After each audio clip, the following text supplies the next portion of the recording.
Hi. Today I will show you how to fix this Razer gaming headset with microphone, when one side, left or right, doesn't sound. When moving the wire at the inline remote, sometimes there is a sound. This means that the wire is broken at the input of the remote control housing, and needs to be repaired. If your headphones have a faulty 3.5mm jack, see my previous video, on how to repair and replace a broken 3.5mm jack with mic. I also have a video on how to repair a wire that is damaged at the headphone body input. But today, let's fix a Razer headset that has a broken wire at the inline remote. First, we have to get the housing of this remote open. This is not easy, because most modern remote housings are glued together, there are no screws.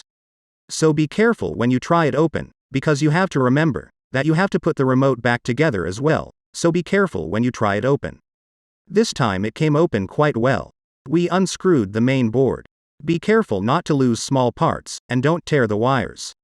Another problem with these headphones is the volume control. It jerks when you rotate it. Often the volume potentiometer wears out. We will deactivate it also today. Here is the wiring, in case you have torn your wires and don't know where each wire was. The today repair idea is simple. Cut off the damaged section and rewire it. Cut off the audio cable a few centimeters from the remote input. I also cut the wires on the other side, but in such a way that the colors of the wires remain visible at the main board. Pull the old wire out of the cable fixing rubber, as this is where the new cable will be inserted. Once you have the old cable out, pull the new cable part through. Then take off the cable fabric jacket, then the outer jacket, but be careful not to damage the inner wires. Separate the wires by color, but very carefully. One smaller wire on the wrong colored wire can affect the correct operation of the headset.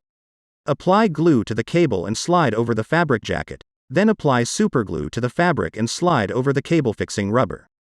This way the cable will be very well fixed and the headphones will last longer. I will replace the cable on both sides, so that this remote control spot will last longer.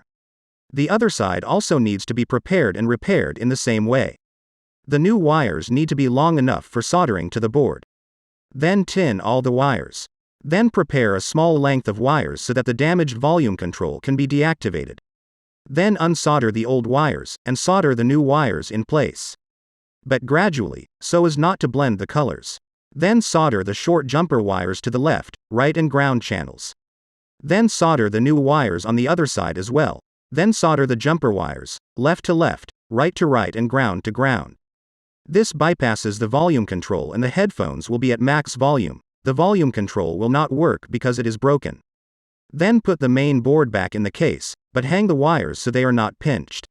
Screw the main board in. Put back the remote control housing.